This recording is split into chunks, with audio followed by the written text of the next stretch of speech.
तो चैप्टर का नाम है इकोनॉमिक रिफॉर्म सिंस 1991। तो बेसिकली ये जो चैप्टर है इसको बहुत सारे बच्चे एलपीजी के नाम से जानते हैं, ठीक है ना। अब इस चैप्टर का बेस क्या था पहले उसको थोड़ा सा याद दिलवा देता हूँ, क्योंकि आप भूल गए होंगे। इस चैप्टर से पहले तक जो हमने इंडियन इकोनॉमी पढ़ी होती है उसमें ये होता है कि 1990 तक हमारे देश के अंदर जो पब्लिक सेक्टर होता है उसको ज़्यादा डोमिनेंट रोल दे रखा होता है। दूसरा, हमारे देश में जो भी स्मॉल स्केल इंडस्ट्रीज होती हैं उनको प्रोटेक्ट करके हमने चला, उस हिसाब से हमने अपनी इंडस्ट्रियल पॉलिसियां बनाई होती हैं। और दूसरा, हमारी इकोनॉमी जो है वो कहीं ना कहीं एक क्लोज्ड इकोनॉमी की तरह काम कर रही होती है, यानी कि हम बहुत ज़्यादा खुल के दूसरे देशों के साथ व्यापार नहीं कर रहे होते हैं और हम इंपोर्ट्स को रोकते हैं, यानी कि इंपोर्ट्स को हम रिस्ट्रिक्ट करते हैं और इंपोर्ट को सब्सटीट्यूट करने की भी कोशिश करते हैं। अब फिर ऐसा करते करते 1990 तक पहुंचते पहुंचते हमारे देश के जो फाइनेंशियल रिजर्व्स थे वो काफ़ी कम हो गए थे। हमारे बैलेंस ऑफ ट्रेड पर या बैलेंस ऑफ पेमेंट पर बहुत ज़्यादा क्राइसिस हो गया था। तो अब कोई ना कोई ऐसा रिफॉर्म या कोई ना कोई ऐसा स्टेप उठाना ज़रूरी हो गया था जो अब हमारे देश के हालातों को सुधार सके। वहाँ से इस चैप्टर की शुरुआत होती है, ठीक है। तो सारी चीज़ें इसमें मैं आपको अपने साथ फटाफट कवर करवा देता हूँ। तो सबसे पहले बात करें कि जो मैंने आपको ब्रीफ बताया कि पब्लिक सेक्टर जो है उसको ज़्यादा रोल दे रखा था स्टार्टिंग के 40 साल में, और प्राइवेट सेक्टर जो था उसको पूरी तरह से इग्नोर कर रखा था। पब्लिक सेक्टर जो है वो बहुत ही ज़्यादा इन्वेस्टेड था, यानी कि सरकार ने ज़्यादा इन्वेस्टमेंट पब्लिक सेक्टर के अंदर कर रखी थी और प्राइवेट सेक्टर का निवेश जो था वो हमारे देश में काफ़ी कम था। लेकिन पब्लिक सेक्टर जो है वो आप जानते हैं कि उसकी वजह से ग्रोथ और डेवलपमेंट जो है वो बहुत ही ज़्यादा हैम्पर्ड रही, यानी कि स्लो रही, या ये कह सकते हैं कि देश का उतना ज़्यादा डेवलपमेंट नहीं हुआ 40 वर्षों तक जितना हो सकता था। अब उसके कुछ मैं आपको कारण दिखाता हूं कि क्यों 1991 में रिफॉर्म्स की आवश्यकता पड़ी। तो सबसे पहला जो मेन टॉपिक आपको पता होना चाहिए वो ये पता होना चाहिए या उसके बारे में नॉलेज होनी चाहिए कि रिफॉर्म्स की, इकोनॉमिक रिफॉर्म्स की आवश्यकता क्यों पड़ी। तो उसको बोलते हैं रीजंस फॉर इकोनॉमिक रिफॉर्म्स। तो इसका छोटा सा आप कोड भी याद करके रख सकते हो समझने के लिए। इसका कोड का नाम है साइड, SIDE। तो देखो, पहला रीजन जो मैंने आपको बताया कि हमारे जो फॉरेन एक्सचेंज रिजर्व्स थे वो बहुत ज़्यादा कम हो गए थे, यानी कि उनकी शॉर्टेज थी। तो हमने अपने फॉरेन एक्सचेंज रिजर्व्स को जब देखा तो वो बहुत ही कम लेवल पर आ चुके थे। इनफैक्ट हमारे पास इतना भी पैसा नहीं था कि हम अपने 2 हफ्तों से ज़्यादा के इंपोर्ट्स को फाइनेंस कर पाएं। दूसरा कारण हो गया इनएफिशिएंट मैनेजमेंट। जैसा कि मैंने आपको पहले बताया कि ज़्यादातर हमने डोमिनेंट रोल पब्लिक सेक्टर को दे रखा था। तो पब्लिक सेक्टर तो आपको पता ही है कि नाकारा थी या निकम्मी थी, यानी कि वो अच्छी से काम नहीं करती थी। तो ये भी कहीं ना कहीं एक कारण था इकोनॉमिक रिफॉर्म्स के आने का। तीसरा SID, डी का मतलब हो गया डेट्स या डेट्स बर्डन। हमारे देश ने जो बोरो कर रखा था या जो पैसा ले रखा था उधार पे वो बहुत ज़्यादा हो गया था, तो जिसको हम कह सकते हैं कि हमारे देश के ऊपर डेट्स का बर्डन भी बढ़ गया था। सरकार के उल्टे सीधे खर्चे ज़्यादा हो गए थे और वो भी कहीं ना कहीं एक फाइनेंशियल क्राइसिस का संकेत था। और SIDE का मतलब हो गया इफेक्ट ऑफ इन्फ्लेशनरी प्रेशर। हमारे देश के अंदर 1991 तक पहुंचते पहुंचते जितनी भी ज़रूरत के सामान थे, यानी कि जो एसेंशियल गुड्स थे, उनके दाम बहुत ज़्यादा महंगे हो गए थे, यानी कि सिंपल भाषा में कह सकते हैं कि बहुत ही ज़्यादा इन्फ्लेशन हो गया था। तो 4 ऐसे रीज़न थे जिनकी वजह से हमारे देश के अंदर इकोनॉमिक रिफॉर्म्स को लाना ज़रूरी हो गया था। तो इसी को हम कह सकते हैं कि ये थे इकोनॉमिक रिफॉर्म्स के रीज़न। अब इकोनॉमिक रिफॉर्म्स की शुरुआत कैसे हुई या इकोनॉमिक रिफॉर्म्स किसे कहा जा सकता है, बहुत ही सिंपल सी पॉइंट है, आपको याद भी हो शायद। इकोनॉमिक रिफॉर्म्स का मतलब ये था कि हमने वर्ल्ड बैंक और IMF यानी इंटरनेशनल मॉनेटरी फंड, जो 2 सबसे बड़े फाइनेंशियल सोर्सेज हैं किसी भी कंट्री के लिए, उनसे हमने मदद मांगी। तो उन्होंने कुछ ऐसी शर्तें रखी जिन्हें हमें मानना पड़ा, और उनकी शर्तों को मानने के बाद हमें कितने बिलियन डॉलर्स मिले, $7 बिलियन का लोन मिल गया, या कह लो मदद मिल गई।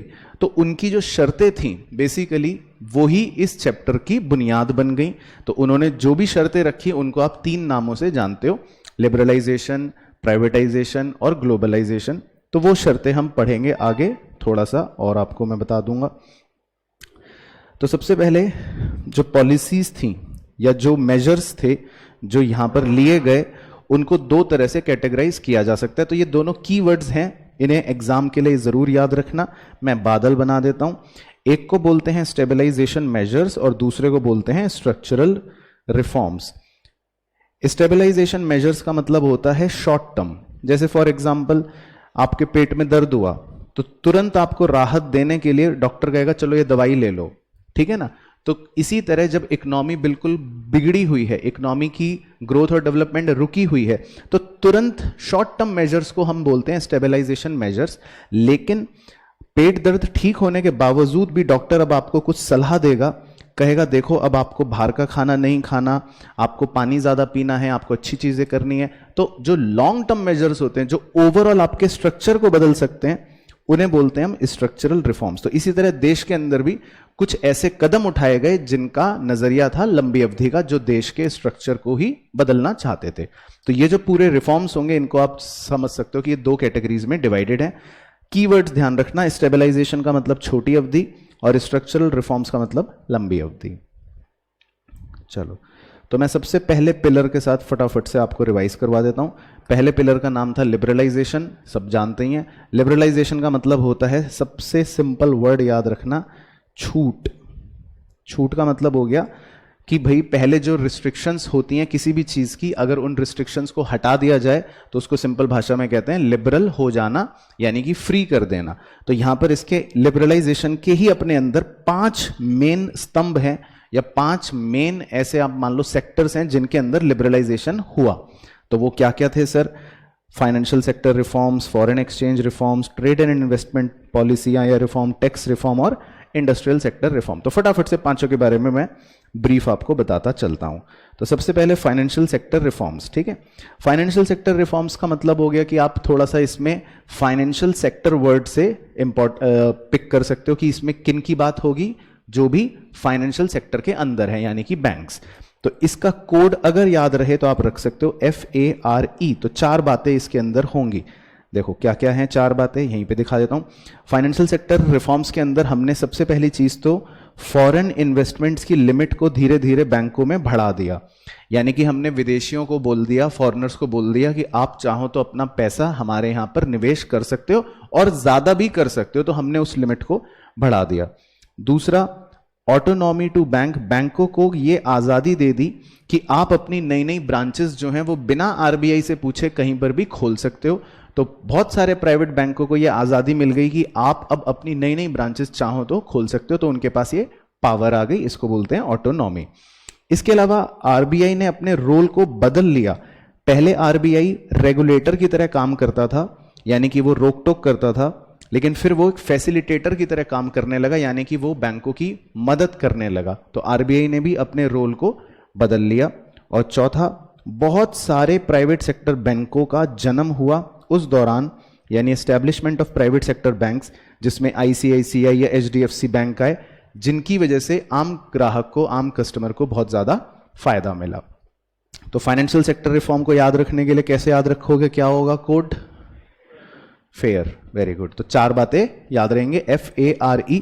F का मतलब हो गया फॉरेन इन्वेस्टमेंट लिमिट, वो बढ़ा दी। A का मतलब हो गया ऑटोनॉमी टू बैंक, वो अपनी नई ब्रांचेस खोल सकते हैं। R का मतलब हो गया RBI का रोल बदल गया।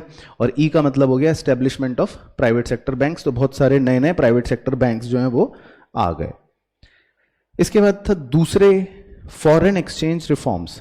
फॉरेन एक्सचेंज रिफॉर्म्स में 2 ही मेन काम हुए और दोनों जो हैं वो आप ऑलरेडी मैक्रो इकोनॉमिक्स में भी थोड़ा थोड़ा पढ़ते हो, जानते हो। पहला था डीवैल्यूएशन ऑफ रुपी।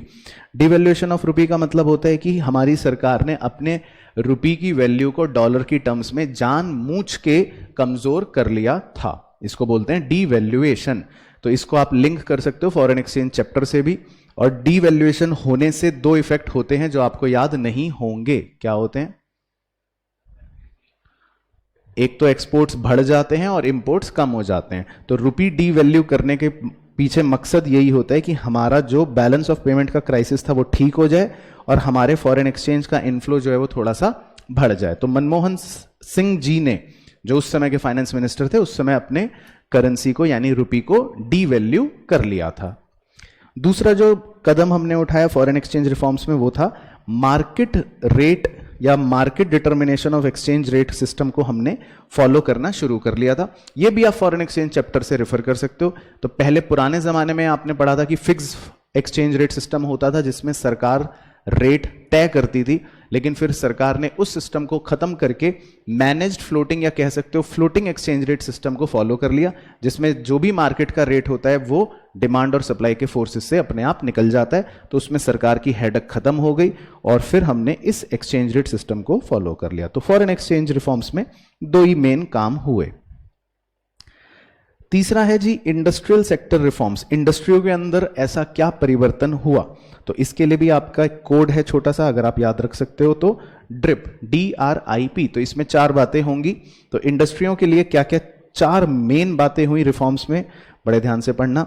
सबसे पहले D reservation under small scale industry. तो जैसा मैंने इंट्रोडक्शन में बताया था कि पहले हमने शुरुआती 40 साल में स्मॉल स्केल इंडस्ट्रियों को रिजर्वेशन दे रखा था कि ये वाला प्रोडक्ट तो आप ही बनाओगे, ये वाला प्रोडक्ट तो आप ही बनाओगे, लेकिन यहां सरकार ने वो सारे रिजर्वेशन हटा दिए। यानी कि स्मॉल स्केल इंडस्ट्रियों को अब ऐसा कोई प्रोडक्ट नहीं दिया कि ये प्रोडक्ट तो सिर्फ आप ही को बनाना है, इसको बोलते हैं डी रिजर्वेशन।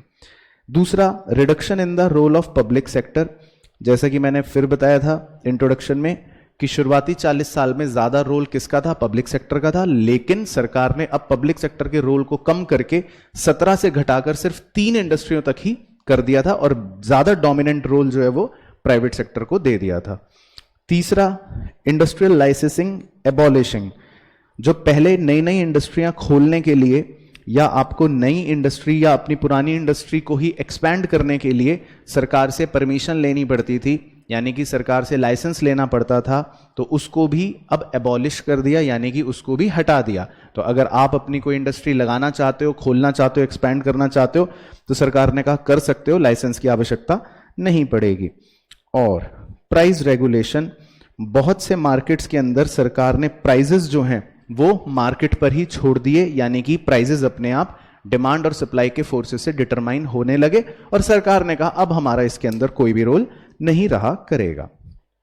तो फटाफट से बताओ इंडस्ट्रियल सेक्टर रिफॉर्म्स में क्या है कोड, ड्रिप।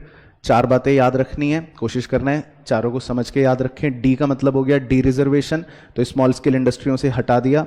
आर का मतलब हो गया reduction in role of public sector, उनका रोल कम कर दिया। आई का मतलब हो गया इंडस्ट्रियल लाइसेंसिंग एबॉलिशिंग और पी का मतलब हो गया प्राइस रेगुलेशन। इसके बाद लिबरलाइजेशन में चौथा पिलर है टैक्स रिफॉर्म्स। टैक्स का मतलब तो आप सब बच्चे जानते ही हैं, तो सरकार ने टैक्स से संबंधित भी कुछ नए रिफॉर्म्स लेकर आई। बहुत ही सिंपल होते हैं वो। क्या क्या? Simplification of process. तो पहले प्रक्रिया बड़ी मुश्किल होती थी, टैक्स पेयर को बड़ा झमेला लगता था टैक्स पे करना, लेकिन सरकार ने फिर उस प्रोसेस को क्या करा, बड़ा आसान कर दिया। दूसरा, इनडायरेक्ट टैक्सेस रिफॉर्म। पहले देश के अंदर तरह तरह के इनडायरेक्ट टैक्सेस हुआ करते थे, तो धीरे धीरे सरकार ने कोशिश करी कि उन सबको हम मर्ज कर दें या थोड़े से उनको क्लब कर दें, ताकि एक आम ग्राहक को बहुत सारे झमेलों में ना पड़ना पड़े। और तीसरा, सरकार ने इनकम टैक्स भी और कंपनियों पर कॉर्पोरेट टैक्स को भी रिड्यूस कर दिया, तो इससे भी आम जनता को थोड़ी राहत मिली और सरकार को लगा अगर हम टैक्स कम कर देंगे तो शायद और ज्यादा लोग प्रमोट हो जाएंगे अपना टैक्स सही तौर पे देने के लिए। तो इसमें बहुत ही सिंपल से 3 पॉइंट्स हैं और उसके कोड को आप याद रख सकते हो। उसका कोड हो गया सर, SIR। तो S का मतलब सिंप्लीफिकेशन इन प्रोसेस, I का मतलब इनडायरेक्ट टैक्स रिफॉर्म्स और R का मतलब रिडक्शन इन टैक्सेस। तो टैक्स रिफॉर्म्स में ये 3 पॉइंट्स हो गए जो आपको समझने हैं। और पांचवा और आखिरी लिबरलाइजेशन का पॉइंट या रिफॉर्म है trade and investment policy reforms. तो trade and investment policy reforms को भी आप नाम से थोड़ा थोड़ा याद रख सकते हो। ट्रेड का मतलब हो गया व्यापार करना, इन्वेस्टमेंट का मतलब हो गया निवेश करना। तो सरकार ने व्यापार और निवेश के लिए भी कुछ पॉलिसी रिफॉर्म्स बनाए। वो क्या थे, पहले कोड बता देते हैं। कोड है उसका फायर, FIRE। तो F का मतलब क्या, fast removal of quantitative restrictions. तो पहले अगर आपको याद हो, पहले सरकार क्वांटिटेटिव रिस्ट्रिक्शंस लगाती थी, कहती थी अगर आप बाहर से इंपोर्ट कर रहे हो तो 10 से ज्यादा टी शर्ट नहीं मंगवा सकते, 5 से ज्यादा जीन्स नहीं मंगवा सकते। ये मैं ऐसे हाइपोथेटिकली बोल रहा हूं, लेकिन फिर ये सारे क्वांटिटेटिव रिस्ट्रिक्शंस को सरकार ने क्या करा, हटा दिया। तो ये हो गया fast removal of quantitative restrictions. दूसरा, इंपोर्ट ड्यूटी रिडक्शन। पहले सरकार इंपोर्ट्स पर बहुत ज्यादा टैक्स लगाती थी ताकि आप इंपोर्ट ना करो, लेकिन फिर उस इंपोर्ट पर लगने वाले टैक्स को भी सरकार ने क्या करा, बहुत ज्यादा कम कर दिया। तो इंपोर्ट ड्यूटी रिडक्शन। तीसरा, रिलैक्सेशन इन इंपोर्ट लाइसेंसिंग सिस्टम। पहले आपको इंपोर्ट करते समय बहुत सारे प्रोडक्ट्स के लिए लाइसेंस लेना पड़ता था, सरकार से परमिशन लेनी पड़ती थी, लेकिन सरकार ने फिर उसमें भी राहत दे दी। तो रिलैक्सेशन दे दिया कि अब आपको अगर बाहर से कुछ इंपोर्ट करना हो तो कोई भी लाइसेंस लेने की आवश्यकता नहीं पड़ेगी। और चौथा, एक्सपोर्ट ड्यूटी रिमूवल, मतलब हटा ही दिया। तो सरकार ने तो एक्सपोर्ट करने पर टैक्स को पूरी तरह से ही हटा दिया। तो अगर आप कोई भी प्रोडक्ट एक्सपोर्ट करोगे तो सरकार ने कहा फिर हम आपसे टैक्स लेंगे ही नहीं, तो एक्सपोर्ट ड्यूटी का तो रिमूवल कर दिया। तो ये हो गए आपके 4 पॉइंट्स। फायर, FIRE, तो याद रहेगा। F का मतलब fast removal of quantitative restriction, I का मतलब इंपोर्ट ड्यूटी रिडक्शन, R का मतलब relaxation and import licensing system, और E का मतलब एक्सपोर्ट ड्यूटी रिमूवल। तो पहले यहां तक सबको क्लियर। 5 पिलर्स लिबरलाइजेशन के। दूसरे पिलर का नाम है प्राइवेटाइजेशन। ये सबसे छोटा है और सबसे आसान है। प्राइवेटाइजेशन का मतलब होता है निजीकरण, यानी कि सरकार क्या करती है, सरकार अपनी कंपनियों को बेच बूझ करके या उनके एसेट्स को बेचकर या मैनेजमेंट का कंट्रोल कैसे भी करके किनके हाथों में सौंप देती है, प्राइवेट सेक्टर के हाथों में सौंप देती है। तो इसको बोलते हैं प्राइवेटाइजेशन। तो ये यहां पे लिखा है कि ट्रांसफर ऑफ ओनरशिप, मैनेजमेंट या control of public sector enterprises to the private sector. कह रहे हैं इसको 2 तरीकों से कर सकते हैं। क्या हैं 2 तरीके? पहला, transfer of ownership and management of public sector company from the government to private. तो ये तो सीधा सीधा ओनरशिप ट्रांसफर करने की बात हो गई। और दूसरा हो गया privatisation of PSU by selling off a part of the equity of PSUs to the public. This is known as disinvestment. या फिर कई बार सरकार थोड़े थोड़े हिस्से को बेचती है या इक्विटी को यानी कि शेयर्स को बेच देती है प्राइवेट सेक्टर के हाथ में, तो इसको बोल सकते हैं डिसइन्वेस्टमेंट। तो दोनों ही पॉइंटों से निष्कर्ष ये निकलता है कि सरकार अपने कंट्रोल को कम कर देती है और वो कंट्रोल आम जनता को या किसी प्राइवेट ओनर को दे देती है। तो दोनों ही तरीकों से आप कह सकते हो कि ये प्राइवेटाइजेशन हो गया। अब प्राइवेटाइजेशन क्यों करना चाहती थी सरकार, या क्यों करना चाहिए भी था? पहली चीज, परफॉर्मेंस इंप्रूव हो जाता है। तो आपको पता ही है PSUs नकारा थे, तो PSUs जब नकारा थे तो इसीलिए सरकार ने कहा अब हम कंपनियों का कंट्रोल किसको दे देंगे, प्राइवेट सेक्टर को दे देंगे, वो अच्छे से काम कर पाएंगे। दूसरा, प्राइवेटाइजेशन की वजह से फॉरेन डायरेक्ट इन्वेस्टमेंट्स को भी एनकरेजमेंट मिली, यानी कि जो विदेशी निवेशक होता है उसको लगता है कि अब मैं इन कंपनियों में निवेश कर सकता हूं क्योंकि अब ये कंपनियां सरकार वाली नहीं है, नकारा नहीं है, नकम्मी नहीं है, अच्छी हैं। तीसरा, ऑटोनॉमी, यानी कि पावर्स मिल जाती है मैनेजरियल डिसीजंस लेने की, क्योंकि प्राइवेट सेक्टर के अंदर जो भी मैनेजर्स होते हैं उनके पास शक्तियां होती हैं स्ट्रॉन्ग डिसीजंस लेने की, तो कंपनी को भी अच्छे से काम करने का बल मिल जाता है। और चौथा, प्राइवेटाइजेशन की वजह से कहीं ना कहीं फाइनेंशियल डिसिप्लिन बना रहता है, क्योंकि सरकार के हाथ में कंट्रोल होगा तो वो उल्टे सीधे खर्चे भी कर सकती है, अननेसेसरी खर्चे करेगी, लेकिन प्राइवेट ओनर जो होता है वो एक एक पैसा अपना सोच समझ के खर्च करता है, तो इसीलिए एक फाइनेंशियल डिसिप्लिन भी हो सकता है। तो प्राइवेटाइजेशन एक बहुत ही सिंपल सा टॉपिक था जिसमें सिर्फ मेन मतलब ये था कि पब्लिक के रोल को कम करके प्राइवेट ओनरशिप को बढ़ा देना। उसके बाद तीसरे पिलर का नाम क्या है? ग्लोबलाइजेशन। तो ग्लोबलाइजेशन का सिंपल मतलब है कि हम ये मान के ट्रेड करेंगे या ये मान के व्यापार होना चाहिए कि दुनिया जो है वो बॉर्डर लेस है, यानी कि पूरा जो ग्लोब है वो आपको इस तरह से नजर आ रहा है जिसमें कोई रोक टोक ही नहीं है। आपको कहीं पे भी सामान बेचना है बेच सकते हो, कहीं से भी सामान खरीदना है तो खरीद सकते हो। इस चीज को कहते हैं इंटीग्रेट कर देना देश की इकोनॉमी को बाकी दुनिया के साथ। तो that is known as globalisation, यानी कि अपने देश की इकोनॉमी को बाकी दुनिया के साथ जोड़ लेना। तो ग्लोबलाइजेशन भी एक सिंपल प्रोसेस है, तो यही यहां पर आपको दे रखा है। अब ग्लोबलाइजेशन से ही एक बहुत ही सब टॉपिक जन्म ले लेता है जिसका नाम है आउटसोर्सिंग। आउटसोर्सिंग का मतलब होता है कि भाई आप अगर कोई काम अपने ही देश में नहीं कर पा रहे और आपको वो काम करवाने के लिए किसी बाहर के देश की मदद लेनी पड़ रही है, वहां के लोगों की मदद लेनी पड़ रही है, तो आप ऐसा अब कर सकते हो, क्योंकि अब ग्लोबलाइजेशन के जमाने में कोई रोक टोक नहीं है। आपको अगर यूएस के लोगों की सहायता चाहिए तो आप उनको हायर कर सकते हो। तो ग्लोबलाइजेशन का सबसे बड़ा आउटकम जो था वो था आउटसोर्सिंग। तो इसमें एक देश के लोग दूसरे देश की कंपनियों में काम करते हैं या उनकी मदद करते हैं। इसके बहुत से और या इसके बेस्ट प्राइम एग्जांपल्स आपने भारत में भी देखे, जिसको आप बीपीओ बोलते हो। तो बहुत सारी ऐसी मल्टीनेशनल कंपनीज हैं जिन्होंने अपने काम को आउटसोर्स कर दिया इंडिया के अंदर। तो जैसे उसके उदाहरण है कॉल सेंटर्स। तो बहुत सारे यूएस या यूके की कंपनियों के कॉल सेंटर भारत में भी हैं और आपके हो सकता है कोई जानकार उनमें काम भी करते हों। तो call centre is the best example for outsourcing. फिर एक छोटा सा टॉपिक और है कि जब ग्लोबलाइजेशन आया, यानी कि ये तय हुआ कि सारी दुनिया में ट्रेड जो है वो खुल के होना चाहिए, तो एक ऐसे ऑर्गेनाइजेशन की भी जरूरत पड़ी जो इन सबको मैनेज कर सके। तो WTO आपने नाम सुना होगा, वर्ल्ड ट्रेड ऑर्गेनाइजेशन। उसका जन्म हुआ 1995 में, जिसने GATT को क्या कर दिया, रिप्लेस कर दिया। तो पहले एक general agreement for trade and tariff हुआ करता था, जिसमें कुछ देश मिलजुल कर कहते थे कि हम आपस में व्यापार करेंगे, लेकिन उसको और ज्यादा एक अच्छा रूप दे दिया WTO के तौर पे। तो WTO के कुछ ऑब्जेक्टिव्स क्या थे कि भाई दो देशों या बहुत सारे देशों के बीच में स्मूथली ट्रेड हो जाए, कोई बैरियर ना हो। इसके अलावा वो उन सारे ट्रेड को एडमिनिस्टर कर सके। इसके अलावा अगर देश को या दुनिया को अपने रिसोर्सेज को प्रोटेक्ट करना है, वातावरण को प्रोटेक्ट करना है, तो WTO इसका भी ध्यान रखता है।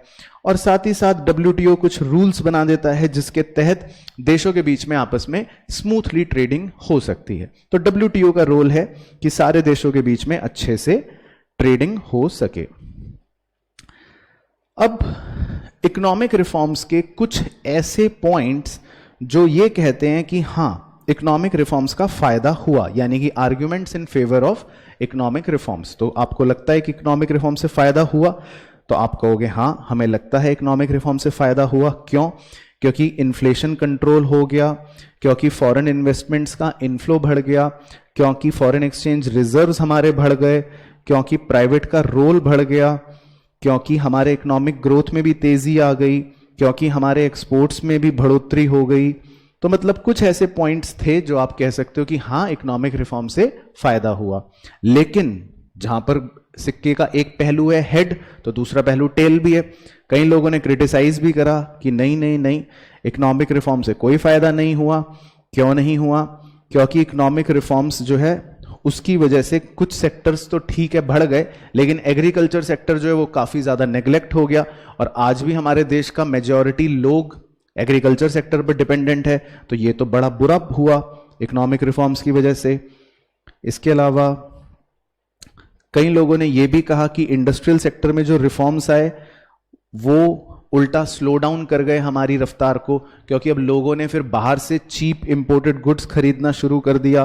तो पता चला अपने ही देश का प्रोडक्शन फिर कम हो गया। लोगों ने सोचा कि अब तो हम सब कुछ बाहर से ही खरीद लेंगे सस्ता सस्ता, जैसे आपने भी चाइना से सामान खरीदना शुरू कर दिया। तो कई लोगों ने कहा कि इससे हमारा इंडस्ट्रियल सेक्टर को भी नुकसान हुआ। फिर बहुत से लोगों ने यह भी क्रिटिसाइज करा कि भाई ग्रोथ बढ़ी, ठीक है, बहुत जरूरी और अच्छी बात है, लेकिन जितनी रफ्तार से ग्रोथ बढ़ी उतनी रफ्तार से एम्प्लॉयमेंट तो नहीं बढ़ा। इसको बोलते हैं जॉबलेस ग्रोथ।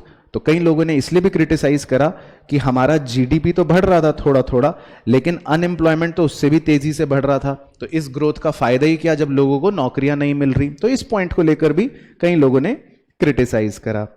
साथ ही साथ कई लोगों ने टैरिफ पॉलिसी या टैक्स पॉलिसी को लेकर भी सरकार को क्रिटिसाइज करा कि भाई आपने टैक्स कम कर दिया, आपने सोचा लोग ज्यादा टैक्स देंगे, लेकिन हुआ ऐसा कुछ भी नहीं। उल्टा लोगों ने टैक्स जब कम हो गया तो और टैक्स नहीं दिया, लोग खुश हो गए कि चलो अब तो हमारे भी पैसे बच गए। तो कई लोगों ने सरकार को इस पॉइंट को लेकर भी क्रिटिसाइज करा। इसके अलावा कई लोगों ने डिसइन्वेस्टमेंट के डिसीजन को लेकर क्रिटिसाइज करा। लोगों ने कहा कि इन्होंने तो भ्रष्टाचार करा है, इन्होंने तो अपनी PSU कंपनी को सस्ते दामों में किसी प्राइवेट ओनर को बेच दिया। तो लोग तो भाई कुछ भी करो पत्थर मारेंगे ही। तो खैर ये सब पॉइंट्स है जिनकी वजह से लोगों ने क्या करा, क्रिटिसाइज करा। तो क्लियर हो गई कहानी। इसके बाद दो अलग टॉपिक्स हैं जो हम और डिस्कस करेंगे। पहले टॉपिक का नाम है जीएसटी। तो जीएसटी के बारे में मैं आपको बेसिक चीजें बता देता हूं, हालांकि आपको पता होगा क्योंकि आप होनहार और होशियार बच्चे हो। तो जीएसटी के बारे में मैं वैसे ही बता देता हूं। गुड्स एंड सर्विस टैक्स जो है, इसका जन्म कैसे हुआ? पहले भारत के अंदर बहुत सारे नाना प्रकार के इनडायरेक्ट टैक्सेस हुआ करते थे। तो सरकार कई सालों से सोचती थी कि भाई एक आम आदमी को इतने सारे अलग अलग इनडायरेक्ट टैक्स पे करने पड़ जाते हैं, तो क्यों ना हम एक ऐसा टैक्स स्ट्रक्चर बनाएं कि ये सारे टैक्सेस मर्ज होके एक ही टैक्स बन जाएं। तो सरकार ने एक नारा दिया, वन नेशन वन टैक्स, कि जब देश एक है तो अलग अलग टैक्सेस क्यों? तो सरकार की कोशिश एक दिन रंग लाई और बहुत सारे इनडायरेक्ट टैक्सेस मर्ज होके एक में बन गए, जिसका नाम पड़ गया गुड्स एंड सर्विस टैक्स। अब गुड्स एंड सर्विस टैक्स में आपने क्लास 11th में क्या पढ़ा था, वो भी एक बार आपको याद दिलवा देता हूं। उसमें आपने ये पढ़ा था, सिंपल सा पॉइंट, कि गुड्स एंड सर्विस टैक्स जो सामान बेचने वाला व्यक्ति लगाता है और सामान खरीदने वाला व्यक्ति पे करता है, उसको दो कैटेगरीज में हम डिवाइड कर सकते हैं। अगर आप अपना उत्तर प्रदेश से सामान बेच रहे हो और उत्तर प्रदेश में ही बेच रहे हो, तब कौन सा टैक्स लगाते हैं? वेरी गुड, तब लगता है सीजीएसटी यानी सेंट्रल जीएसटी और स्टेट जीएसटी। लेकिन अगर आप अपना उत्तर प्रदेश से सामान किसी और स्टेट में यानी मध्य प्रदेश में बेच रहे हो, यानी आप इंटर स्टेट सेल कर रहे हो, तब कौन सा जीएसटी लगता है? Integrated GST. तो ये था जीएसटी का बेसिक कॉन्सेप्ट जो आपने कक्षा 11वीं में पढ़ा था। अब जीएसटी के सर कितने रेट्स होते हैं सर? तो जीएसटी के होते हैं जी कुल मिलाकर 5 अलग अलग रेट्स। कुछ प्रोडक्ट्स ऐसे हैं जिन पर 0% टैक्स लगता है, कुछ प्रोडक्ट्स ऐसे हैं जिन पर 5% टैक्स लगता है, कुछ प्रोडक्ट्स या सर्विसेज ऐसी हैं जिन पर 12% टैक्स लगता है, कुछ प्रोडक्ट्स या सर्विसेज ऐसी हैं जिन पर 18% टैक्स लगता है, और कुछ प्रोडक्ट्स और सर्विसेज ऐसी हैं जिन पर 28% टैक्स लगता है। तो जीएसटी में कितने स्लैब्स हो गए टैक्स के? 5। अब आईजीएसटी और सीजीएसटी एसजीएसटी का कॉन्सेप्ट क्या है, वो भी छोटा सा आपको पता होना चाहिए। अगर कोई भी टैक्स लग रहा है आईजीएसटी, तो वो तो सीधा सीधा 5%, 12%, 18% और 28% लग जाएगा। लेकिन अगर कोई भी टैक्स इंट्रा स्टेट सेल पर लग रहा है, मान लेते हैं 12%, तो सेंट्रल सरकार कहती है 6% हम रखेंगे और राज्य सरकार कहती है 6% हम रखेंगे। तो सीजीएसटी और एसजीएसटी जो होते हैं ये हमेशा बराबर बराबर, कोई भी टैक्स परसेंटेज आधे में ब्रेक होके हो जाते हैं। तो उस केस में आधा रेवेन्यू केंद्र सरकार रखती है और आधा रेवेन्यू राज्य सरकार रखती है। फॉर एग्जाम्पल, अगर किसी प्रोडक्ट पर 28% टैक्स है, तो बताओ गौरांश, केंद्र सरकार कितना रखेगी? नालायक, 14% और राज्य सरकार 14%। तो इसका मतलब जीएसटी जो भी होगा वो केंद्र सरकार और राज्य सरकार आधा आधा रख लेती है। लेकिन अगर इंटर स्टेट सेल हुई है, यानी आपने किसी और स्टेट में सामान बेचा है, तो फिर तो हम बोलते हैं इंटीग्रेटेड जीएसटी, यानी कि उसमें दोनों का कंपोनेंट होता है जो सरकार के अपने नियमों के तहत केंद्र और राज्य में बढ़ जाता है, जो हमारे कोर्स में है नहीं। तो इसीलिए उसकी चिंता आपको नहीं करनी। तो ये बेसिक ब्रीफ आपको पता होना चाहिए। बाकी क्या इस जीएसटी का फायदा है? तो बिल्कुल है। ये सब बातें यहां पर दे रखी हैं नोट्स के अंदर, तो ये सब आप देख सकते हो। तो 1 जुलाई 2017 को ये जीएसटी जो है ये लागू हो गया था। बाकी सरकार का नारा था one nation one tax one market, और इसके फीचर्स वही सब जो मैंने आपको बताए कि एक सिंगल कॉम्प्रिहेंसिव इनडायरेक्ट टैक्स है। इसमें कितने प्रकार के रेट्स हैं? 5 प्रकार के रेट्स हैं, 0, 5, 12, 18, 28। और इसमें बहुत तरह तरह के अलग अलग ये इनडायरेक्ट टैक्सेस जो हुआ करते थे पुराने जमाने में, वो सारे मर्ज हो गए थे। और इसके अलावा कुछ बेनिफिट्स वो बता रहा है कि जीएसटी से क्या फायदे हुए। जीएसटी से हमारा जीडीपी जो है वो काफी बढ़ गया था। जीएसटी से लोगों को फाइलिंग में राहत मिली। फाइलिंग का मतलब होता है कुछ कंप्लाइंसेस, दुकानदारों को पहले बहुत सारी कंप्लाइंसेस का पालन करना पड़ता था। वैट की रिटर्न अलग, सेल्स टैक्स की रिटर्न अलग, एक्साइज ड्यूटी की रिटर्न अलग। लेकिन अब एक टैक्स आने की वजह से उनका वो झमेला काफी आसान हो गया। तीसरा, आम ग्राहक को भी इसका फायदा मिला, क्योंकि जिन सामान पर पहले टैक्स पे टैक्स, टैक्स पे टैक्स, टैक्स पे टैक्स लगता था और वो महंगे हो जाते थे, अब खाली एक टैक्स लगने की वजह से वो भी थोड़ा सस्ते हो गए, तो कंज्यूमर को भी फायदा मिला। चौथा, पारदर्शिता। सर पारदर्शिता का मतलब ट्रांसपेरेंसी। अब जो है काफी आसान हो गया, किसी भी प्रोडक्ट का आपको जीएसटी देखना हो तो आप साइट पे जाके चेक कर सकते हो, दुकानदार आपसे उतना % ही चार्ज कर रहा है या कहीं ज्यादा तो नहीं कर रहा, वो भी आप इजीली पता लगा सकते हो। तो अब पारदर्शिता जो है वो ज्यादा बेहतर हो गई एज कंपेयर टू पुराना जमाना। उसके बाद जी दूसरा टॉपिक, जब आप छोटे बच्चे थे पापा ने आपको लाइन में लगवाने के लिए भेज दिया था, 8 नवंबर 2016 का दिन आपको याद ही होगा। तो उस दिन हुआ था डीमोनेटाइजेशन। तो डीमोनेटाइजेशन की कहानी तो आपको याद ही है कि उसमें 500 और 1000 के जो हमारे नोट थे यानी कि जो करेंसी थी, उनको मोदी जी ने कह दिया था कि ये आज रात 12 बजे से लीगल टेंडर नहीं रहेंगे। तो लीगल टेंडर नहीं रहेगा का मतलब ये हो गया कि वो ऑफिशियल रूप से अब करेंसी के तौर पे देश में नहीं चल सकते। तो ये सब कहानियां आपको वैसे पता ही है। तो ऐसा होते ही 86% पैसा जो सर्कुलेशन में था वो क्या हो गया, तुरंत इनवैलिड हो गया। इसका मतलब हमारे सर्कुलेशन में जो पैसे थे, जो करेंसी नोट्स थे, वो 86% 500 या 1000 के ही नोट थे। तो इस डीमोनेटाइजेशन की वजह से 86% पैसा एकदम से इनवैलिड हो गया। तो अब डीमोनेटाइजेशन ने हमारी इकोनॉमिक एक्टिविटीज को बुरी तरह प्रभावित करा। क्या आप इससे सहमत हैं? तो पढ़ लेते हैं कि क्या हम सहमत हैं या नहीं हैं। तो हालांकि इसका कोई यस और नो का आंसर नहीं है, लेकिन हाँ कुछ पॉइंट्स हैं जो हमें पता होने चाहिए कि भाई डीमोनेटाइजेशन की वजह से क्या बातें हुई। तो भाई हमारी इकोनॉमी जो है वो धीरे धीरे कैशलेस या कह सकते हैं कैश लाइट इकोनॉमी बन गई। ये तो सबने आपने देखा ही होगा। तो जो चीजें पहले आप कैश में खरीदा करते थे, अपने घर से निकलते थे धनिया खरीदने 10 रुपए का नोट लेकर, वही आपने अब पेटीएम से या ऑनलाइन करने तरीकों से खरीदना शुरू कर दिया। तो कैश लेस तो नहीं कह सकते हम अभी पूरी तरह से, लेकिन कैश लाइट इकोनॉमी तो अवश्य हमारी हो गई, क्योंकि लोगों ने कैश को थोड़ा कम रखना शुरू कर दिया। इसके अलावा जब पापा ने आपको कहा कि जाओ बेटा लाइन में लग जाओ, तो ऐसे बहुत सारे बच्चे लाइन में लगे, आप भी लगे। तो आप सब ने अपने अपने पैसे को कहां जमा कर दिया? बैंक में जमा कर दिया। तो जब इतने सारे लोगों ने अपना पैसा बैंक में जमा कर दिया, तो देश के फाइनेंशियल सिस्टम में सेविंग्स का अमाउंट एकदम से क्या हो गया होगा? बढ़ गया होगा। तो यही बात यहां पे लिखी है। इसके अलावा जो लोग पहले टैक्स की चोरियां करा करते थे, अचानक से जब पता चला कि भाई ये तो 500 और 1000 के नोट अब वैलिड ही नहीं है, यानी कि जिन लोगों ने टैक्स चोरी कर करके अपने तकिए के नीचे 1000 के नोट छुपा रखे थे, बाथरूम की टाइल्स में दबा रखे थे, तो वो सारे नोट तो अब बेकार हो गए। तो इस डिसीजन से बहुत ज्यादा जो टैक्स की चोरी हुई थी या हो रही थी, उसको भी एक ब्रेक लग गया, यानी कि चेक ऑन टैक्स इवेजन। इसके अलावा कुछ लोगों ने तो सरकार को खुद ही डिक्लेयर करा कि सरकार ये हमारे पास कुछ ब्लैक मनी है, तो प्लीज आप हमसे जो भी पेनल्टी लेना चाहते हो ले लो, लेकिन ये पैसे हमारे कहीं मर ना जाएं। तो इससे भी सरकार को थोड़ा एडिशनल फायदा हो गया। तो बहुत सारे लोगों ने अपनी खुद ही ब्लैक मनी को डिक्लेयर कर दिया सरकार के आगे कि ये हमारे पास 500 करोड़ है या ये हमारे पास 30 करोड़ है, तो आप इस पर जो भी पेनल्टी लेनी है ले लो, लेकिन ये पैसे हमारे पक्के कर दो। तो ये भी सरकार को थोड़ा सा फायदा मिला।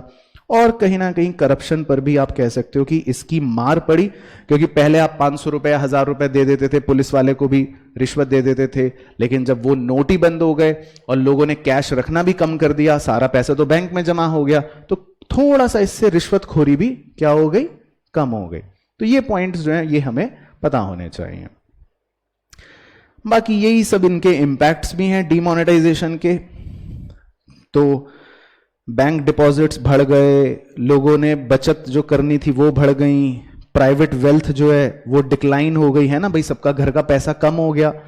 इसके अलावा पब्लिक सेक्टर पे कह रहे हैं कोई ज्यादा इफेक्ट नहीं पड़ा, हम डिजिटलाइजेशन के जमाने में आ गए, हमने ऑनलाइन ये वो यूज करना शुरू कर दिया। रियल एस्टेट के दाम घट गए, क्योंकि रियल एस्टेट में पहले कैश काफी यूज होता था, तो जब कैश ही कम हो गया लोगों के पास, तो रियल एस्टेट में दाम बहुत घट गए। इसके अलावा सरकार का जो टैक्स कलेक्शन था वो भी बढ़ गया। तो ये सारे पॉइंट्स थे डीमोनेटाइजेशन से संबंधित।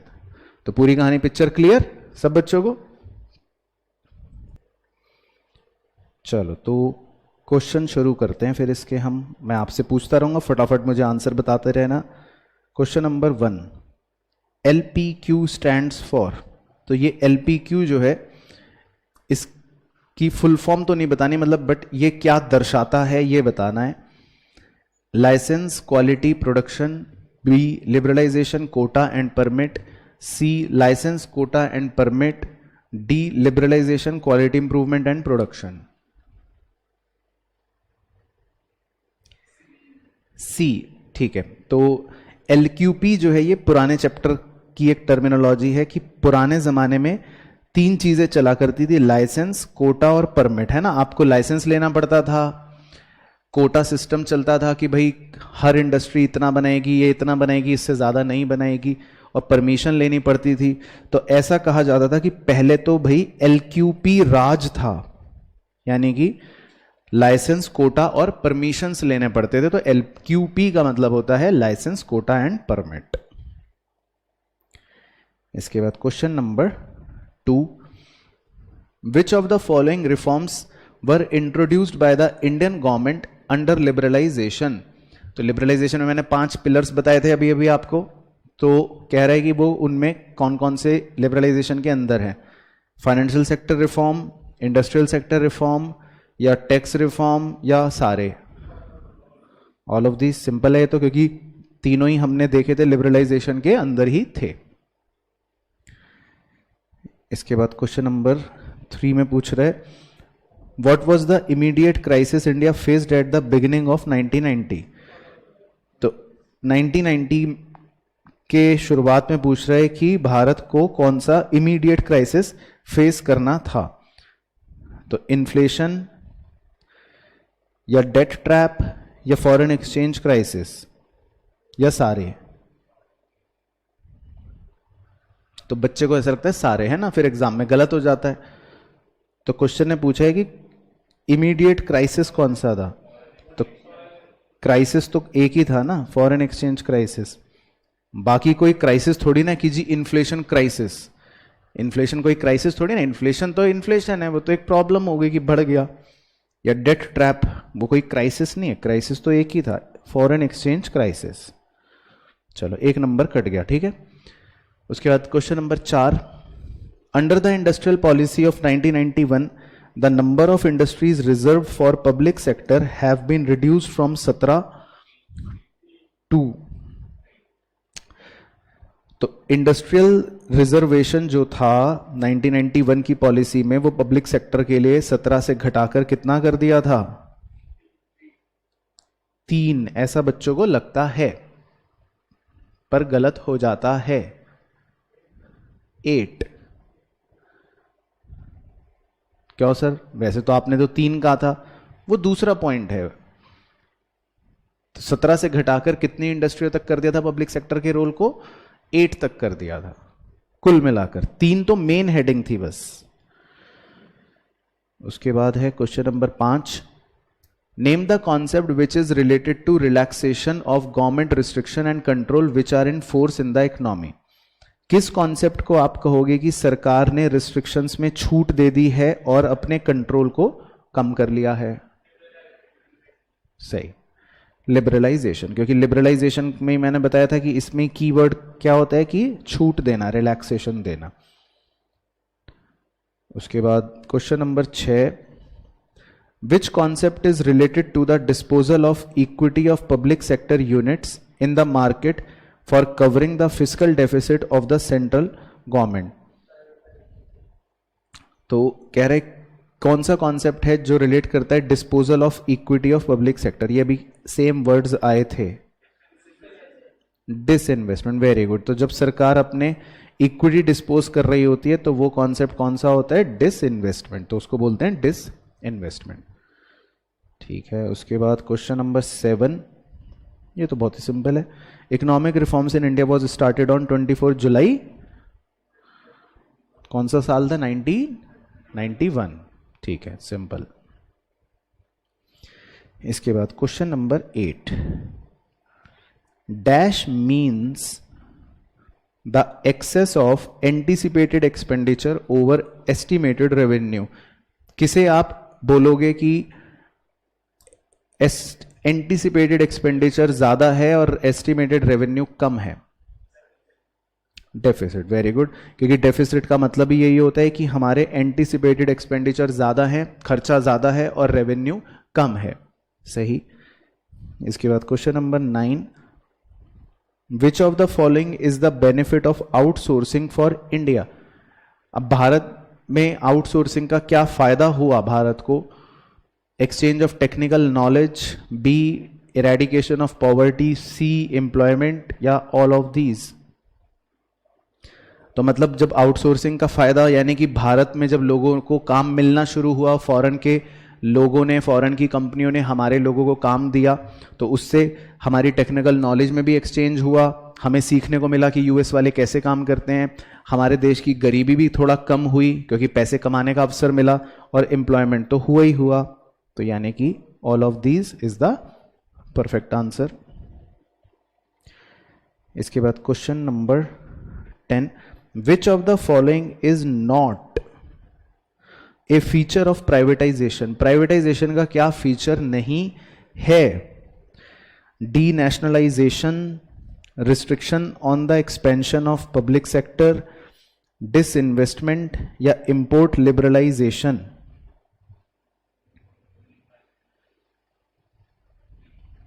क्या?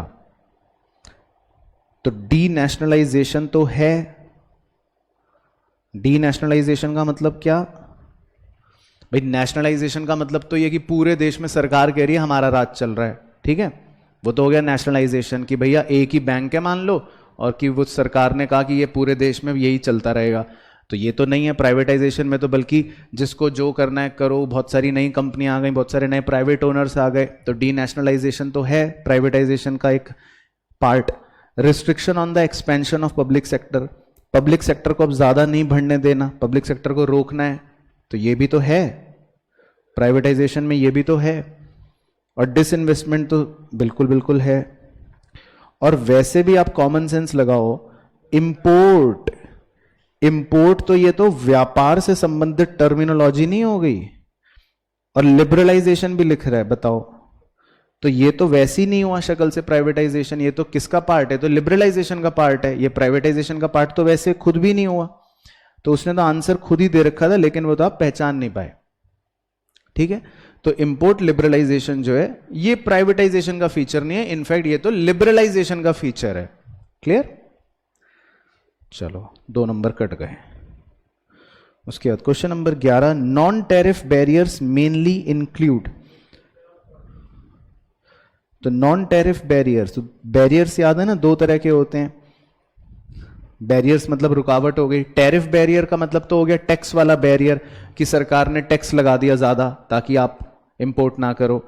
नॉन टैरिफ बैरियर क्या हो गया कि मतलब टैक्स के अलावा, तो टैक्स के अलावा सरकार कैसे बैरियर लगा सकती है कि भाई रिस्ट्रिक्शंस ऑन क्वांटिटी, है ना, कि क्वांटिटी को रोक ले, कि भाई आपको अगर बाहर से इंपोर्ट करना है तो आप 100 से ज्यादा टी शर्ट नहीं करोगे या 10 से ज्यादा ये नहीं करोगे, तो क्वांटिटेटिव रिस्ट्रिक्शंस हो गए, उसी को बोलते थे नॉन टैरिफ बैरियर्स।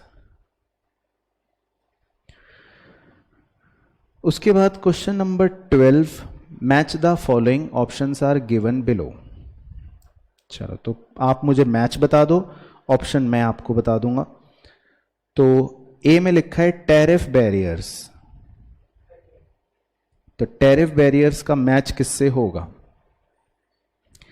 कि भाई सरकार इंपोर्ट्स पर ज्यादा टैक्स लगा देती थी ताकि क्या हो जाए, वो सामान महंगा हो जाए, ठीक है ना। तो second, non tariff barriers first, तो इसमें नॉन टैरिफ बैरियर्स और माइनॉरिटी सेल, तो ये तो बाय जो बचा बाय डिफॉल्ट, वैसे भी चाहे ना भी बताओ तो क्या है, ये तो 3C जो है वो 3 से ही बढ़ेगा। तो अब कौन सा ऑप्शन है कि ए जो है वो 2 से जा रहा है, बी जो है वो 1 से जा रहा है, और सी जो है वो 3 से जा रहा है? सी। तो सी ऑप्शन जो है वो आपका सही ऑप्शन हो गया। इसके बाद क्वेश्चन नंबर 13,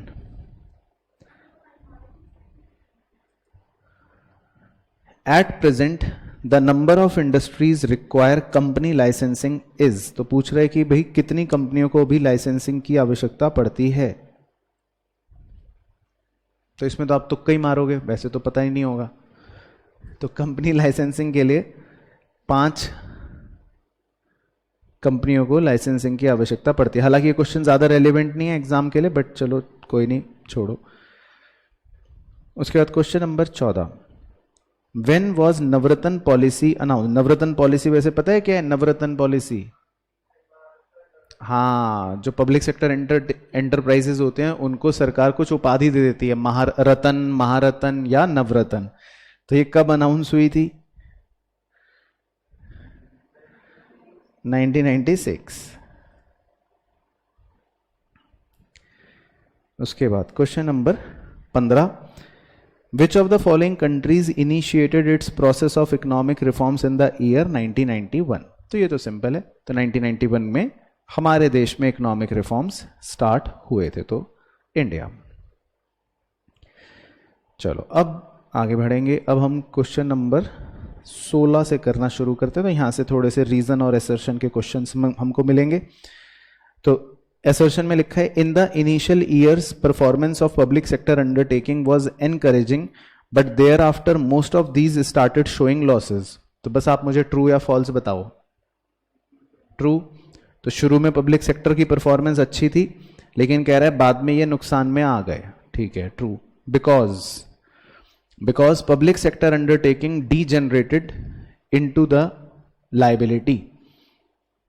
क्योंकि पब्लिक सेक्टर अंडरटेकिंग कह रहा है कि मतलब बन गए या एक तरह से ये सरकार के लिए लायबिलिटी बन गए। ट्रू।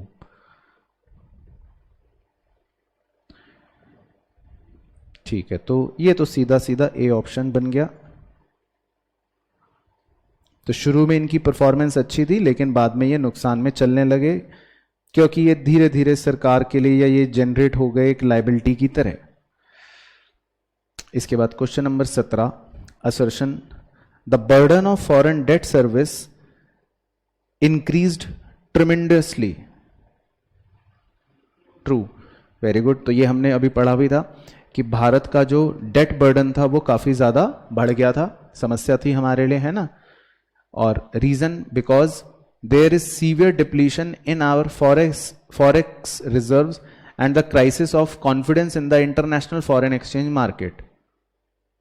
हमारे फॉरेन एक्सचेंज रिजर्व्स जो हैं वो काफ़ी कम हो गए थे, और विदेशी या इंटरनेशनल फॉरेन एक्सचेंज मार्केट में लोगों का हम पर से विश्वास भी धीरे धीरे खत्म हो रहा था।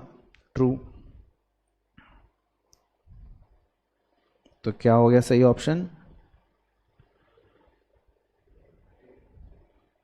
बी।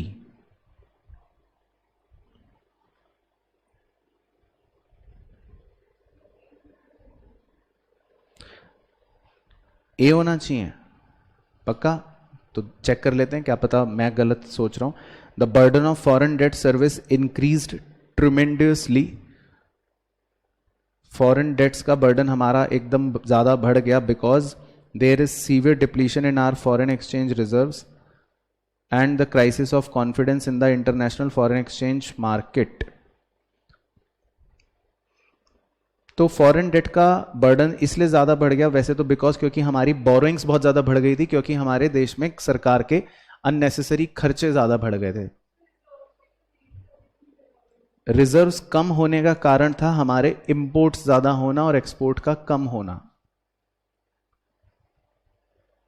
और बताओ, है ना। तो थोड़ा सा मार्जिन ऑफ सेफ्टी को रखते हुए मैं बी टिक कर देता हूं, क्योंकि फॉरेन डेट्स ज़्यादा होने का या फॉरेन डेट्स का बर्डन बढ़ने का जो रीज़न है मेनली, वो तो ये है कि सरकार की बोरोइंग्स जो थी वो काफ़ी ज़्यादा हो गई थी। तो उसको हम कह सकते हैं कि हमारा फॉरेन डेट जो है वो बढ़ गया था। चलो ठीक है। उसके बाद क्वेश्चन नंबर 18। तो 18 में क्या कह रहा है असर्शन में, there is a wake up call for an impending economic collapse. मतलब ये 1991 के सिनेरियो के हिसाब से क्वेश्चन दे रखा है, क्योंकि इस चैप्टर का है कि भाई मतलब बहुत ज्यादा इकोनॉमिक जो कोलैप्स आया, तो अब एक वेकअप कॉल की आवश्यकता थी। ट्रू है ना। तो ये 1991 के सिनेरियो के हिसाब से बेसिकली क्वेश्चन बना रखा है। और रीजन कह रहा है prices of goods were skyrocketing, सामान बहुत महंगे हो गए थे। ट्रू है ना, ये भी सिनेरियो। तो सही ऑप्शन बी।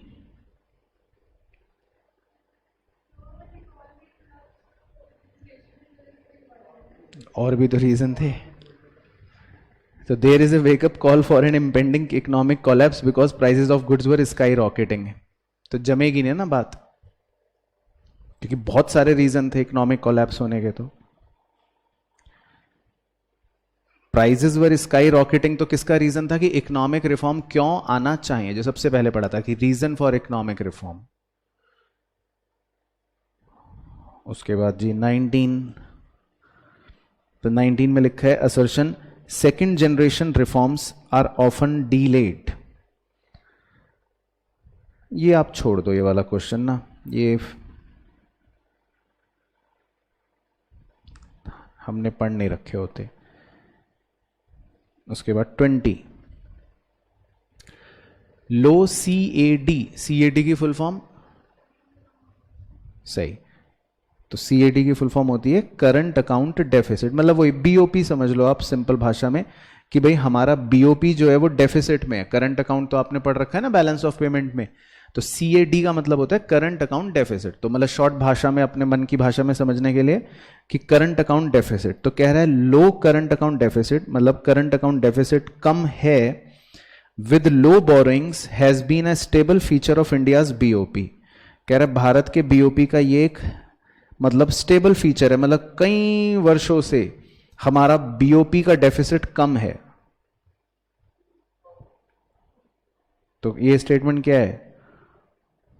फॉल्स, क्योंकि हमारे देश का तो BOP का डेफिसिट कम नहीं है, बहुत ज्यादा है कई वर्षों से। तो उसने स्टेटमेंट जो है वो गलत दे रखा है, उल्टा दे रखा है। इनफैक्ट उसने लिख रखा है लो करंट अकाउंट डेफिसिट, जबकि हमारे देश का करंट अकाउंट डेफिसिट लो नहीं है। हमारे देश का करंट अकाउंट डेफिसिट तो क्या है? हाई है ना, और कई सालों से हाई ही है। या 1991 की बात करें तो उस समय तो और ही ज्यादा हाई है। तो ये स्टेटमेंट शुरू में ही गलत हो गया, तो अब तो टेंशन ही खत्म। तो सही ऑप्शन हो गया ऑप्शन डी। इसके बाद 21 depletion of foreign exchange reserve was one of the compelling reason for the government to shift to LPG policy. True. तो फॉरेन एक्सचेंज रिजर्व्स कम हो गए थे, तो ये वैसे भी हमने पढ़ा कि वन ऑफ द रीजन था LPG के लिए। और reason because good amount of foreign exchange reserves enhances the economic confidence of the global investor in Indian market. कह रहा है अगर हमारे फॉरेन रिजर्व्स अच्छे होंगे तो इससे बाहर के लोगों का, निवेशकों का भारत पर भरोसा बढ़ेगा। Yes, true. ठीक है, अब सोच समझ के ऑप्शन बताओ। B, very good, Bombay. ठीक है, क्योंकि दोनों जो है स्टेटमेंट्स हैं, दोनों जो है फैक्ट्स हैं, बट दोनों का लिंक जो है आपस में नहीं है। इसके बाद 22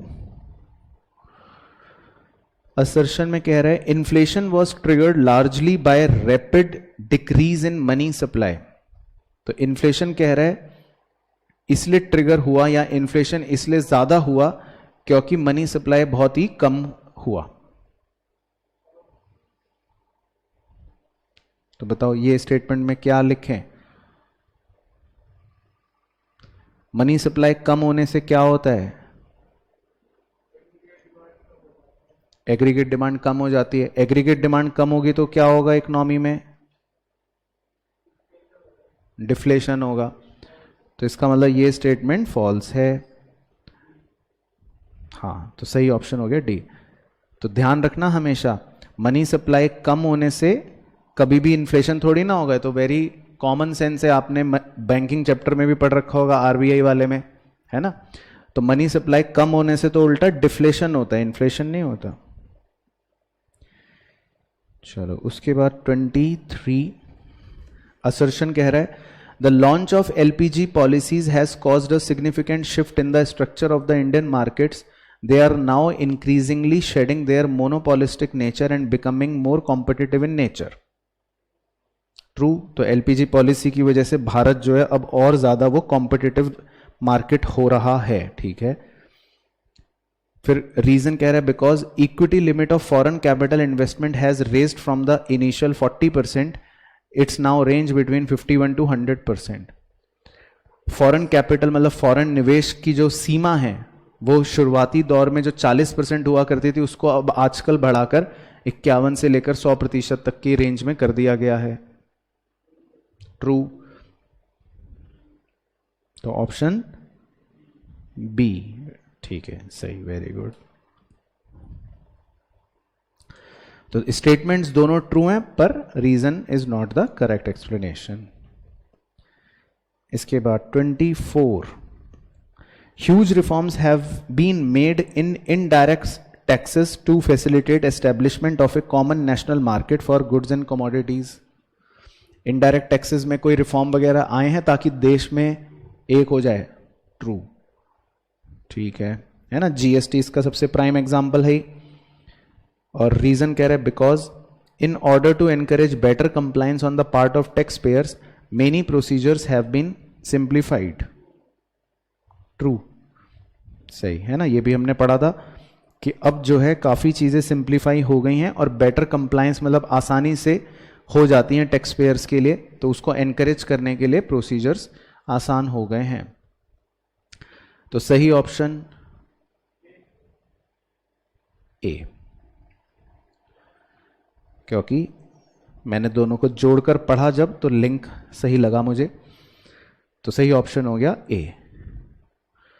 इसके बाद क्वेश्चन नंबर 25 असर्शन में कह रहा है domestic competition has increased since 1991. कह रहे डोमेस्टिक कंपटीशन बढ़ गया है 1991 के बाद से. पहले हम सिर्फ अपने अपने गुड्स बनाते थे, फिर अब फॉरेन से भी हम खरीदना शुरू कर दिया तो कंपटीशन बढ़ गया है. ट्रू है ना. ये तो हो ही गया, ग्लोबलाइजेशन की वजह से कंपटीशन तो बढ़ ही गया है. और रीजन कह रहा है except for 7 industries rest has D licensed. कह रहा है कुछ को अगर छोड़ दें तो बाकियों को हमने डी लाइसेंस कर दिया, मतलब उनके लिए लाइसेंस हटा दिए. तो जिसको खोलनी है इंडस्ट्री, जिसको जो करना है वो कर लेता है. ट्रू. ट्रू. तो domestic competition has increased since 1991 because except for 7 industries rest has de-licensed. सही लग रहा है वैसे, बी नहीं लग रहा मुझे, ए की फीलिंग ज्यादा आ रही है. नहीं ऐसा नहीं है, वो तो मैंने पहले में बोल दिया ग्लोबलाइजेशन, लेकिन वो मेरी ही गलती थी हालांकि, क्योंकि मैं खाली कंपटीशन समझा रहा था जबकि उसकी टर्मिनोलॉजी है डोमेस्टिक कंपटीशन. डोमेस्टिक कंपटीशन का तो मतलब है कि भाई देश देश के अंदर ही कंपटीशन, देश के अंदर ही इतनी कंपनियां खुल गई, देश के अंदर ही इतनी फैक्ट्रियां खुल गई, वो कंपटीशन. बाहर की तो मैं बात ही नहीं कर रहा. तो मेरा वो ग्लोबलाइजेशन तब बोलना गलत था क्योंकि मैं खाली कंपटीशन पढ़ बैठा, जबकि ये तो डोमेस्टिक कंपटीशन कह रहा है कि घर के अंदर ही इतना कंपटीशन हो गया. क्यों हो गया घर के अंदर इतना कंपटीशन? क्योंकि घर के अंदर ही इतनी सारी नई नई इंडस्ट्रियां खुल गई हैं. इसके बाद है जी 26. तो 26 में क्या कह रहा है assertion the wage rates in India are comparatively lower than those in the developed countries. As a result MNCs outsource their business in India. True. ये तो बिल्कुल परम सत्य बात हो गई. Because India has fair international worthiness and credibility. कह रहा है क्योंकि भारत की मतलब इंटरनेशनल वर्दीनेस और क्रेडिबिलिटी है. ट्रू. तभी तो काम मिल रहा है, नहीं तो कोई भी बाहर का व्यक्ति हमें काम क्यों देगा, वो हमें आउटसोर्स क्यों करेगा? क्योंकि हमारी इंटरनेशनल क्रेडिबिलिटी या वर्दीनेस है, इसीलिए वो देगा. तो सही है, मतलब ए सही रीजन है आउटसोर्सिंग का, कहीं कोई गड़बड़ नहीं है. उसके बाद 27. तो 27 में कह रहे हैं multinational companies are expanding their economic control. Indian economy is suffering a lot of economic colonialism. Economic colonialism क्या होता है?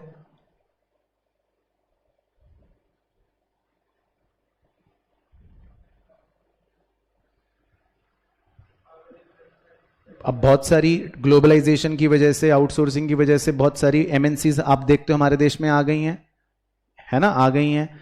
तो वो क्या करती हैं, अब एक तरह से वो वही चीज कर रही हैं जो बहुत 200 साल पहले ईस्ट इंडिया कंपनी ने करा था। उन्होंने भी तो एक तरह से हम पे राज करा था, और शुरुआत कैसे करी थी उन्होंने, कि हम तो बस ट्रेड करने आए हैं। तो उन्होंने भी एक तरह से कॉलोनी बना दिया था हमें। तो आज कहीं ना कहीं एमएनसीज इतनी ज्यादा हो गई हैं कि वो भी कॉलोनियलिज्म करती ही हैं, वो भी अपना एक ग्रुप सा बना लेती हैं या अपने रूल्स अपने हिसाब से काम करती हैं। तो ये वही बात कह रहा है ए में कि multinational companies are expanding their economic control, मतलब वो अपने इकोनॉमिक कंट्रोल को बढ़ा रही हैं, और Indian economy is suffering a sort of economic colonialism, है ना। तो ये बात ट्रू है। तो इसीलिए बहुत से अंडर डेवलप्ड या डेवलपिंग कंट्रीज ग्लोबलाइजेशन का विरोध भी करते हैं कि भाई इसका फायदा तो बड़ी कंपनी और बड़े देश उठा लेंगे और हम जैसे छोटे देशों को ये एक्सप्लॉइट करेंगे। तो ये स्टेटमेंट ट्रू हो गया। फिर उसका रीजन पढ़ लो, because multinational companies are exploiting the Indian market to sell their products and in the process domestic producers are marginalised owing to their poor competitive strength, है ना। तो मतलब ये उसी का रीजन भी खुद ही सही दे रहा है वैसे टेक्निकली। कह रहा है कि मल्टीनेशनल कंपनीज जो हैं वो एक्सप्लॉइट करती हैं भारत के मार्केट को, वो अपने यहाँ पे प्रोडक्ट्स बेचती हैं और उस प्रोडक्ट को अच्छे से बेचती हैं, और जो बेचारा डोमेस्टिक प्रोड्यूसर है उसको वो मार्जिनलाइज कर देती है, मतलब उसके पास मार्जिन ही नहीं बचता कुछ करने का, और वो पुअर कॉम्पिटिटिव स्ट्रेंथ की वजह से बेचारा मर जाता है या उसका काम खत्म हो जाता है। तो बेसिकली ये अपने आप में पूरा आपको एक कॉन्सेप्ट ही समझा दिया, जो एक कह सकते हैं ग्लोबलाइजेशन का ड्रॉबैक है, या बहुत से लोग ग्लोबलाइजेशन को कहते हैं कि गलत है छोटे देशों के लिए, तो उसका ये पॉइंट है। उसके बाद 28, the high growth of the agricultural sector must ultimately hinder the process of growth of industrial sector as well. False. क्या मतलब हुआ?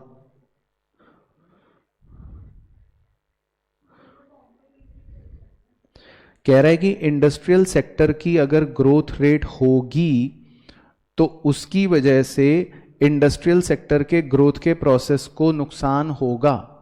तो ऐसा तो नहीं है ना, मतलब तो ये तो वो गलत कह रहा है, तो मतलब बात असर्शन ही गलत हो गया। तो इसका मतलब ऑप्शन डी। उसके बाद 29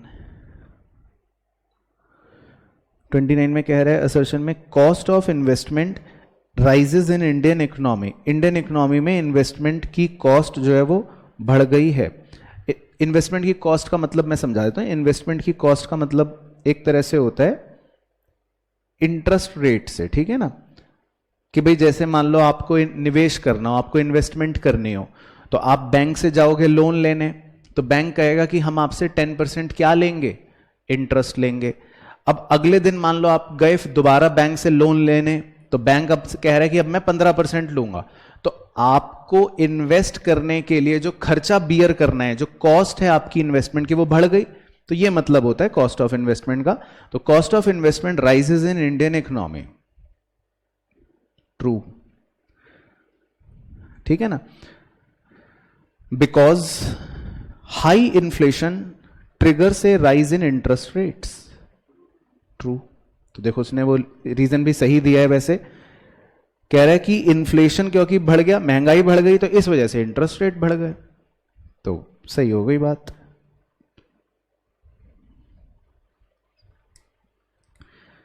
उसके बाद 30, तो 30 आप बताओ। असर्शन में लिखा है foreign exchange reserves decline to a level that was not enough to pay the import bill of more than 2 weeks, true. तो ये हमने सिचुएशन पढ़ी हुई थी कि हमारे रिजर्व्स बहुत कम हो गए थे और हम अपने इंपोर्ट्स को भी नहीं फाइनेंस कर पा रहे थे। बिकॉज या reason, liberalisation implies controls and restrictions on trade and industry, false. क्योंकि लिबरलाइजेशन तो बल्कि इसका उल्टा होता है, वो तो रिस्ट्रिक्शंस को हटाता है, ना कि इंप्लाई करता है या इंपोज करता है। तो ये स्टेटमेंट गलत हो गया। तो क्या ऑप्शन बन गया? सी।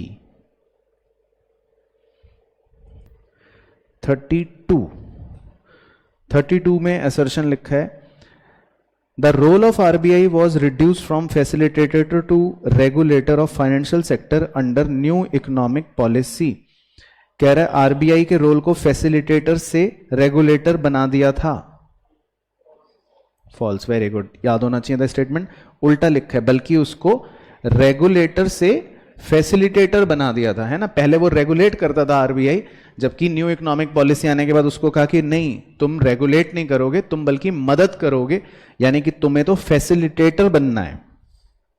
तो असर्शन ही गलत हो गया, वेरी गुड। तो इसका मतलब सही आंसर हो गया ऑप्शन डी।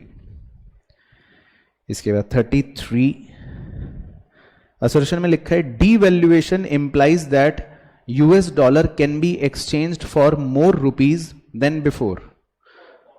तो कह रहे डीवैल्यूएशन का मतलब है कि यूएस डॉलर अब आप एक्सचेंज कर सकते हो ज्यादा पैसों में। पक्का? फॉल्स कैसे कह रहे हो, पहले मुझे सोचने तो दो। अगर पहले $1 था 10 रुपए का,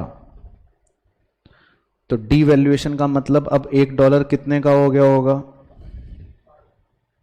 5 रुपए का, है ना। तो गाल पे थप्पड़ इतनी तेज लगाओ कि आवाज बाहर तक जानी चाहिए। डीवैल्यूएशन का मतलब होता है कि अब $1 जो है वो खरीदने के लिए आपको ज्यादा रुपए देने पड़ेंगे, ठीक है ना। तो कृपया फॉरेन एक्सचेंज वाला चैप्टर जाके पढ़ें, तभी आपको ये बातें याद रहेंगी। तो डीवैल्यूएशन का मतलब होता है कि अब आपको $1 खरीदने के लिए ज्यादा पैसे देने पड़ेंगे, इसे डीवैल्यूएशन कहते हैं। इसे कहते हैं कि हमारी करेंसी कमजोर हो गई है। भाई पहले आपको $1 खरीदने के लिए 10 रुपए देने पड़ते थे, अब वही डॉलर खरीदने के लिए कितने रुपए देने पड़ रहे हैं? 20। तो आपकी परचेजिंग पावर कम हो गई ना, इसका मतलब आपको ज्यादा पैसे देने पड़ रहे हैं। चलो, तो 1 नंबर तो कट गया आपका और थप्पड़ पड़ा अलग। तो ये बात ट्रू है। तो devaluation implies that US dollar can be exchanged for more rupees than before. अब आपको यूएस डॉलर लेने के लिए ज्यादा रुपए देने पड़ेंगे, इसी को डीवैल्यूएशन कहते हैं। Reason, because this decreases the supply of foreign currency into the Indian economy by way of higher exports of domestic goods and services. तो ये थोड़ा सा ना फॉरेन एक्सचेंज चैप्टर से भी लिंक है, क्योंकि उसके अंदर आपको डिमांड सप्लाई वैसे हटा दिए हैं। तो मतलब ये मैं इसीलिए खुद ही थोड़ा सा क्वेश्चन स्किप जोन में डाल देता हूँ, क्योंकि अब आपने ये पढ़ नहीं रखा ना, आपके कोर्स में नहीं है कि फॉरेन करेंसियों के सप्लाई डिमांड कौन से फैक्टर से कैसे अफेक्ट होते हैं। तो इसीलिए मैं इसको छोड़ देता हूँ पार्ट को। हालांकि इससे सप्लाई जो है वो इंक्रीज होती है, तो बट कोई बात नहीं। तो मैं ही इसका आंसर बता देता हूँ, मतलब इसमें रीजन का जो स्टेटमेंट है वो गलत दे रखा है हमको, बट कोई नहीं, आप इसको स्किप कर दो, ठीक है ना। लेकिन हाँ, डीवैल्यूएशन में जो आपकी बेइज्जती हुई वो बड़ी काम की थी। उसके बाद 34 असर्शन में लिखा है, the new industrial policy was announced on 24 July 1991। True, ठीक है। The new industrial policy was announced by VP Singh government. बताओ, ट्रू। हाँ, मनमोहन सिंह जी जो थे वो तो फाइनेंस मिनिस्टर थे, गवर्नमेंट वीपी सिंह जी की थी, ठीक है ना। तो दोनों स्टेटमेंट ट्रू हैं। इसके बाद 35 असर्शन में लिखा है, private location process leads to a change in management with a change in ownership. तो private location process leads to change in management with the change in ownership. तो अब ये क्या होता है सर, ये किस बला का नाम है? तो ये प्राइवेटाइजेशन के ही तरीके का दूसरे रूप में लिख कर दे रखा है। तो प्राइवेट लोकेशन प्रोसेस जो होता है, इसका मतलब यही होता है कि जो पहले पब्लिक सेक्टर्स का या पहले जो सरकार का कंट्रोल था, ओनरशिप था, मैनेजमेंट था, वो चेंज हो गया है, ठीक है ना। तो ये बेसिकली ट्रू है, मतलब ये एक तरह से प्राइवेटाइजेशन की ही दूसरे रूप की परिभाषा है। फिर रीजन में लिखा है statement, change in management is not necessary condition for the process of privatisation. कह रहे प्राइवेटाइजेशन के प्रोसेस के लिए मैनेजमेंट का चेंज होना कोई अनिवार्य कंडीशन नहीं है। नहीं, फॉल्स है। मैनेजमेंट का चेंज होना एक अनिवार्य कंडीशन है। उसका मैं रीजन भी बता देता हूं। अगर पब्लिक सेक्टर अंडरटेकिंग में मैनेजमेंट में वही लोग होंगे तो फिर तो वो वही निकम्मापना, वही नकारापना रहेगा। तो मैनेजमेंट का बदलना जरूरी है, तभी प्राइवेटाइजेशन का सही मतलब पूरा होगा। तो प्राइवेटाइजेशन का मतलब ही क्या है कि मैनेजमेंट चेंज होना चाहिए। अगर वही लोग काम करते रहेंगे, वही लोग डिसीजन लेंगे, तो फिर प्राइवेटाइजेशन नहीं है। तो अब हमारा सही ऑप्शन क्या बन गया? सी। चलो ठीक है, तो ये हो गया कि जी कुछ क्वेश्चन। अब फटाफट ट्रू फॉल्स कर लेते हैं, फिर सिंपल। ट्रू फॉल्स में तो बस आपको ट्रू और फॉल्स बताना है। पहला है social welfare is not a merit of privatisation. True, ठीक है। उसके बाद B, new economic policy implied replacement of LQP by LPG. True. तो न्यू इकोनॉमिक पॉलिसी में वही पहले एलक्यूपी चलता था, एलक्यूपी राज था, उसको बदल दिया था और एलपीजी आ गया था, मतलब लिबरलाइजेशन, प्राइवेटाइजेशन, ग्लोबलाइजेशन। उसके बाद C, increasing fiscal deficit and the problem of balance of payments were the principal causes responsible for the introduction of economic reforms in India। कि भारत में इकोनॉमिक रिफॉर्म्स के इंट्रोडक्शन के पीछे जो महत्वपूर्ण कारण थे उनमें थे फिस्कल डेफिसिट का बढ़ना, यानी वही बर्डन ऑफ डेट, और बैलेंस ऑफ पेमेंट की समस्या। ट्रू। तो one of the main principles या रीजंस तो यही थे। उसके बाद D, economic growth along with structural transformation is called economic development. Economic growth साथ ही साथ स्ट्रक्चरल ट्रांसफॉर्मेशन को हम इकोनॉमिक डेवलपमेंट कहते हैं। तुक्का ही तो मारना है। तो ट्रू, सही कह रहे।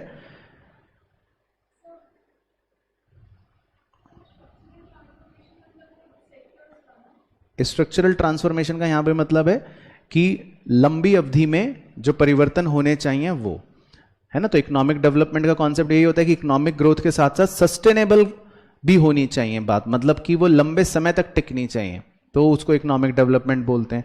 तो बस वहां पर उसने सस्टेनेबल वर्ड को बदल दिया स्ट्रक्चरल ट्रांसफॉर्मेशन से। पॉइंट वही है कि लंबी अवधि में भी चीजें बदलनी चाहिए बेहतर के लिए, बेहतर होने के लिए। उसके बाद है जी E, under privatisation of economic reforms atomic energy generation is exclusively reserve for public sector. True, सही। तो एटॉमिक एनर्जी जो है वो अभी भी फिलहाल रिजर्व कर रखा है पब्लिक सेक्टर के लिए, उसमें प्राइवेटाइजेशन फिलहाल नहीं कर रखा है। चलो ठीक है। उसके बाद फिल इन द ब्लैंक्स और बता दो मुझे फटाफट से। तो tax reforms are the principal component of, very good. तो सरकार के कभी भी टैक्स की बात करेगा तो वो कौन से रिफॉर्म्स होते हैं? Fiscal reforms. और मॉनेटरी जो होता है वो तो वैसे आरबीआई की पॉलिसी है, आरबीआई के पॉइंट्स होते हैं। उसके बाद बी में लिखा है reduction in custom duties is an aspect of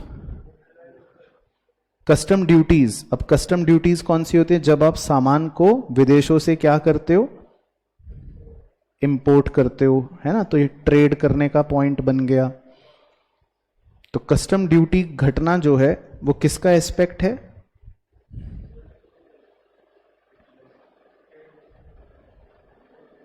but आप इसके आंसर में ग्लोबलाइजेशन को ज्यादा इंपॉर्टेंस देना, क्योंकि अगर ये भी हम लिबरलाइजेशन में ही डाल देंगे तो फिर तो ग्लोबलाइजेशन कहेगा फिर मैं कहां जाऊं, फिर तो बात ही खत्म। बेचारे ग्लोबलाइजेशन का तो एक ही तो एस्पेक्ट है कि भाई दुनिया जो है वो ट्रेड फ्रीली कर पाए। तो अगर हम वो भी लिबरलाइजेशन को दे देंगे तो फिर ग्लोबलाइजेशन तो बेचारा कहेगा फिर तो मेरा कोई काम ही नहीं है। तो थोड़ा सा मैं सेफ्टी मार्जिन को रखते हुए, ट्रेड एस्पेक्ट कभी भी आएगा तो उसको आप ग्लोबलाइजेशन में ही लेकर चलना है ना ज्यादा। लिबरलाइजेशन जो है वो कहां ज्यादा सही एप्ट रहेगा, जब इंडस्ट्रीज से रिलेटेड लाइसेंसिंग की बात करें या रिलैक्सेशन की बात करें, रिमूवल्स की बात करें, तो लिबरलाइजेशन को ज्यादा इंपॉर्टेंस दे देना। सी बढ़िया क्वेश्चन है। सी में पूछ रहे dash implies a fall in the value of domestic currency vis-a-vis other currency. Devaluation है ना, तो मतलब हमारी करेंसी की वैल्यू जो है वो कम हो गई दूसरी करेंसियों की अपेक्षा में, तो इसको बोलते हैं हम डीवैल्यूएशन। रीवैल्यूएशन होता अगर बढ़ जाती तो बोलते हैं रीवैल्यूएशन। तो जैसे डेप्रीसिएशन होता है तो आप कहते हो एप्रीसिएशन, ये सरकार करती है, भूल गई foreign exchange chapter madam. Devaluation सरकार डेलिबरेटली करती है और डेप्रीसिएशन जो होता है वो मार्केट फोर्सेस की वजह से अपने आप हो जाता है, ये फर्क होता था। तो ऐसी रिवैल्यूएशन अगर होता तो सरकार डेलिबरेटली वैल्यू बढ़ा रही होती, और एप्रीसिएशन जो होता है वो अपने आप हो जाता है ना। तो फॉरेन एक्सचेंज चैप्टर रिवाइज करना जरूरी है। अच्छा जी, second last D, barriers dash barriers include restrictions on quantity and quality and goods imported. Non tariff, बिल्कुल सही। हाँ, इसमें क्वालिटी भी होती है। मेरे को भी ये पढ़ के लगा कि हमने ऊपर के क्वेश्चन में खाली क्वांटिटेटिव रिस्ट्रिक्शंस मार्क कर रखे थे, मैं उसको सही कर लेता हूं। क्वालिटेटिव रिस्ट्रिक्शंस भी होती हैं, वो भी नॉन टैरिफ बैरियर होता है कि भाई आप पर्टिकुलर क्वालिटी का ही सामान जो है वो इतने ही वो इंपोर्ट कर सकते हो, और मान लो बेकार क्वालिटी का है तो नहीं कर सकते। तो हमने क्वेश्चन नंबर 11 में नॉन टैरिफ बैरियर में क्वांटिटी मार्क कर रखा था, तो आप उस आंसर को चेंज कर लेना, उसमें क्वालिटी भी आएगा। तो क्वालिटी और क्वांटिटी दोनों तरह की रिस्ट्रिक्शंस जो हैं ये नॉन टैरिफ बैरियर्स के अंदर या नॉन टैरिफ रिस्ट्रिक्शंस में आएंगे। चलो जी ठीक है। उसके बाद ई लास्ट पॉइंट है, the policy of government related to revenue expenditure and public debt is called. सरकार की पॉलिसी को जो टैक्सेस से, मतलब जो रेवेन्यू से, खर्चे से या पब्लिक डेट से रिलेटेड होती है, उसको क्या बोलते हैं? कौन सी पॉलिसी? नहीं, उसको बोलते हैं, एक ही टर्म है बस सरकार की पॉलिसी का, फिस्कल पॉलिसी, बस। तो गवर्नमेंट की पॉलिसी जो होती है उसको हमेशा क्या बोलते हैं? Fiscal policy. और खासकर फिस्कल पॉलिसी की तो परिभाषा भी यही होती है कि इट इज रिलेटेड टू सरकार का रेवेन्यू और सरकार का एक्सपेंडिचर। चलो ठीक है ना, तो क्लियर हो गया सारा, अच्छे से रिवाइज हो गया। एलपीजी की काफी बातें रिवाइज हो गई होंगी और ध्यान याद आ गई होंगी।